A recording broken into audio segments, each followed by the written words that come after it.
Notre vidéo du jour nous vient de Mexico, où des émeutiers ont pillé des commerces et harcelé des touristes.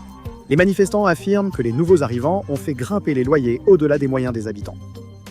Nous connaissons tous les problèmes d'immigration des États-Unis avec le Mexique, où des millions de personnes franchissent la frontière en quête d'une vie meilleure.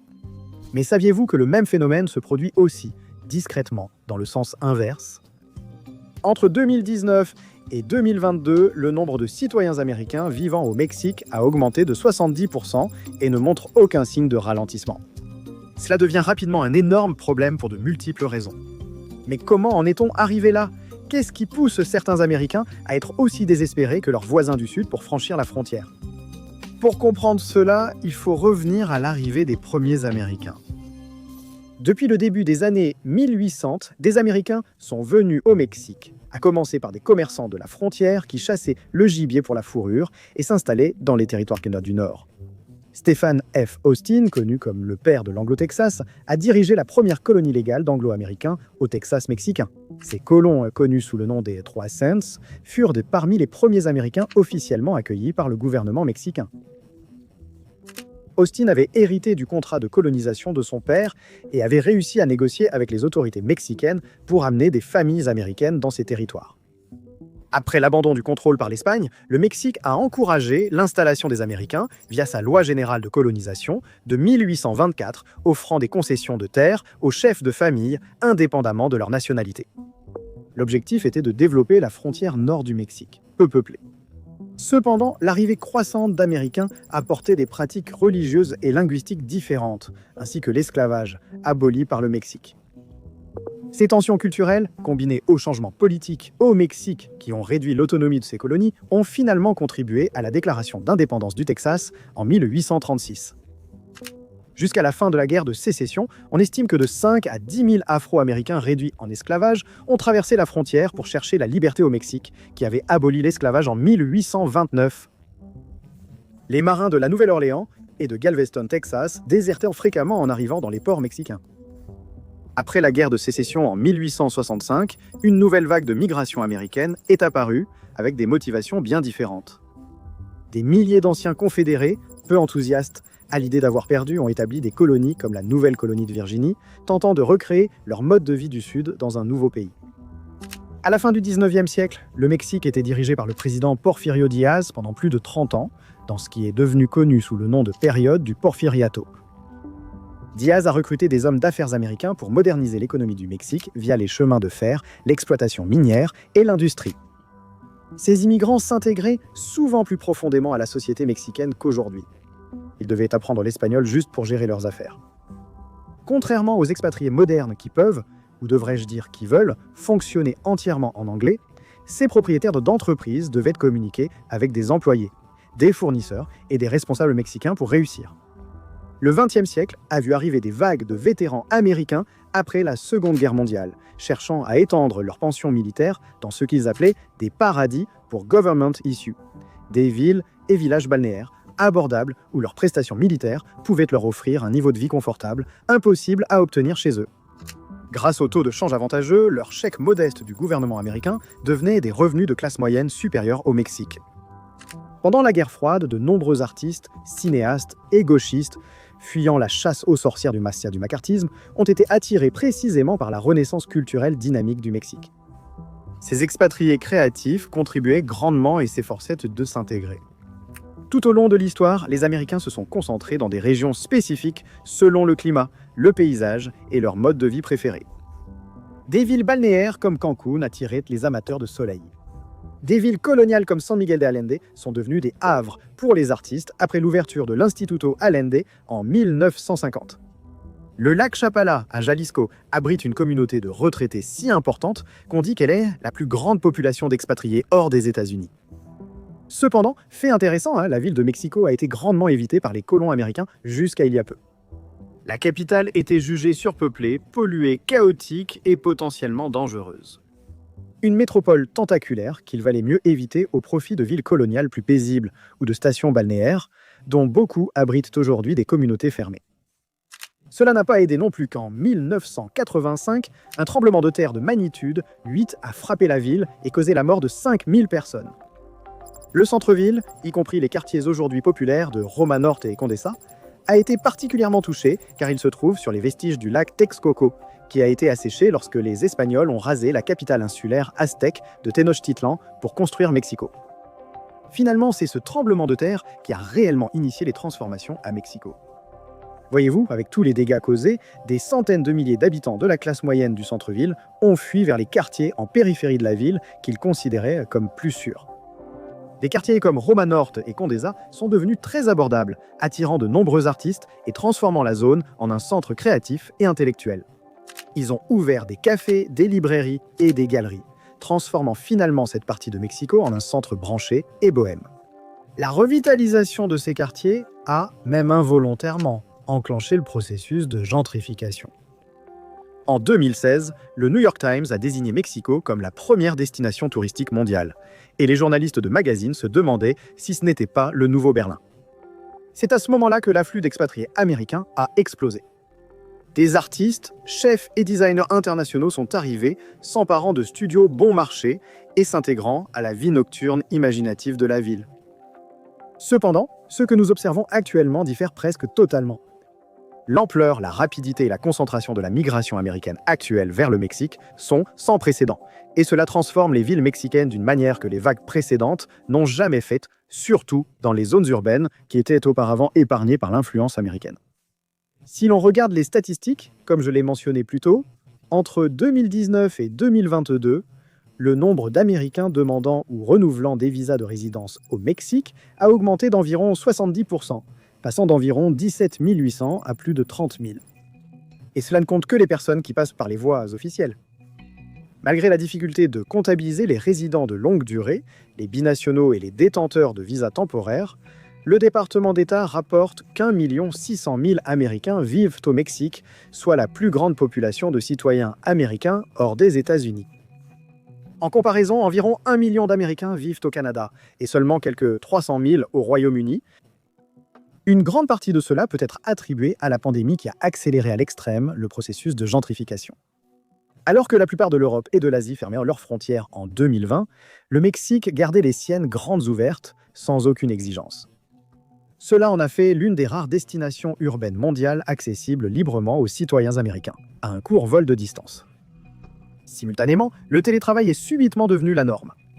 Des millions d'Américains ont compris qu'ils pouvaient garder leur salaire américain en vivant n'importe où avec une bonne connexion Internet. Le calcul était simple, pourquoi payer 4 000 $ pour un petit appartement à San Francisco quand on peut avoir un grand logement à Mexico pour 1 000 $? Ce n'est pas comme si c'était un fuseau horaire très différent, ce qui compliquerait le travail aux heures américaines. Tous les nomades ont rapidement compris comment exploiter le système de format migratoria multiple. Ils restaient près de 6 mois, faisaient un court aller-retour pour le visa en quittant le pays quelques jours, puis revenaient pour 6 mois supplémentaires, renouvelant ainsi indéfiniment. Pour les travailleurs américains à distance, jongler avec les lois sur la migration est devenu une routine. De nombreuses personnes ont décrit avoir trouvé une profonde paix et sérénité dans leur nouvelle vie, contrastant avec la pression constante ressentie aux États-Unis. Bien que les allers-retours rapides pour le visa soient fortement découragés, il est facile d'obtenir un visa de résident temporaire valable 4 ans. Les incitations économiques sont simplement trop évidentes.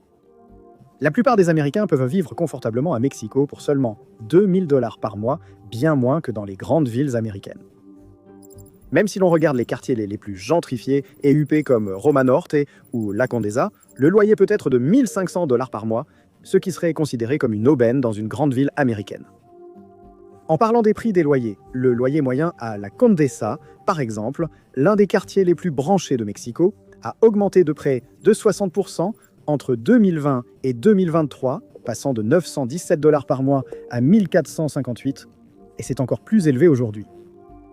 Même les zones non gentrifiées ont subi une augmentation des prix par 3 entre 2000 et 2022. Normalement, la solution serait de limiter le nomadisme numérique dans les villes populaires comme Barcelone ou Lisbonne. Mais à Mexico, c'est en fait le contraire. Le gouvernement a en fait encouragé cet afflux. En 2022, le gouvernement de la ville s'est associé à Airbnb et à l'Organisation des Nations Unies pour l'éducation, la science et la culture pour promouvoir la ville comme un centre mondial du travail à distance.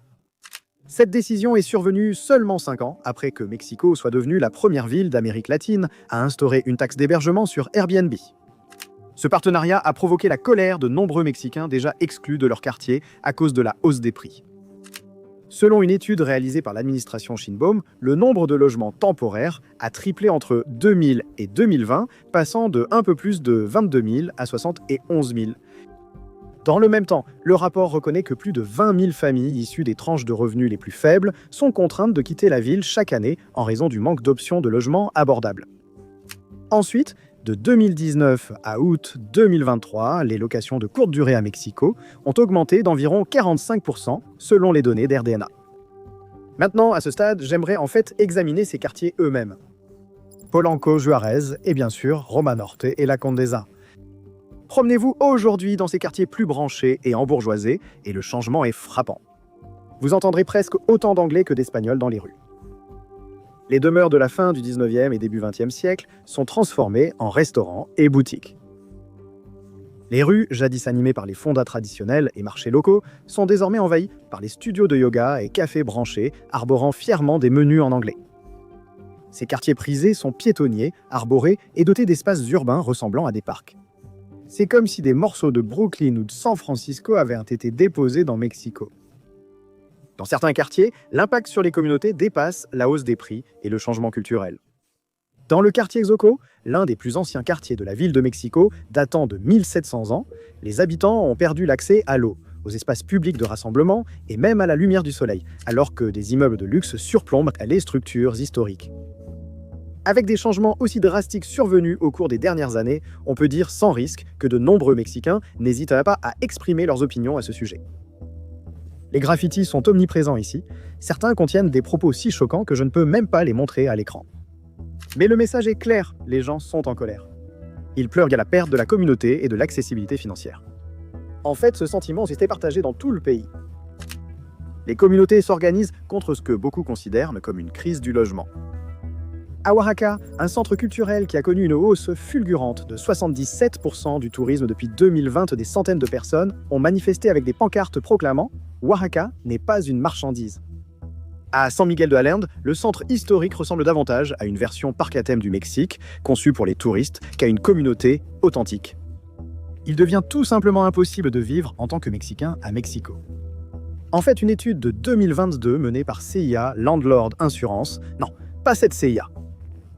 Mexico est très abordable pour les étrangers, mais elle est classée 4e ville la moins vivable au monde selon les loyers et les salaires locaux, derrière Lisbonne, autre haut lieu des nomades numériques, qui est 3e.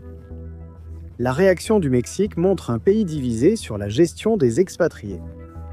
Beaucoup participent activement à cette transformation. Les propriétaires, promoteurs immobiliers et chefs d'entreprise apprécient souvent les dollars américains. Le journal financier El Financiero a rapporté qu'en 2022, plus de 40% des ventes de maisons à Mexico ont été réalisées auprès d'acheteurs étrangers. La colère doit surtout être dirigée contre ces personnes. Cela révèle une vérité essentielle. L'immense écart économique entre le dollar et le peso crée des pressions de marché qui écrasent les économies locales. Quand les Américains peuvent payer 3 fois plus que les locaux, le marché se déforme. Étant le 6e pays le plus visité au monde, on estime qu'environ 9% du produit intérieur brut du Mexique provient du tourisme, un chiffre similaire à celui du Japon et de la France, ce qui représente une part importante. De nombreux critiques affirment que Mexico devient de moins en moins mexicaine, ce qui est peut-être vrai, mais elle devient aussi plus cosmopolite, et il y a un compromis inhérent à cela. Des propriétaires d'entreprises mexicains des quartiers embourgeoisés se sentent pris dans une position impossible, reflétant bien la situation. Ils doivent soit s'adapter à une clientèle plus aisée, soit fermer boutique. A l'inverse, certains Mexicains sont favorables à la gentrification et aux opportunités économiques qu'elle offre, des avantages pour les entreprises locales à l'amélioration de la sécurité dans certains quartiers. Certains diraient que le problème de la gentrification est largement exagéré.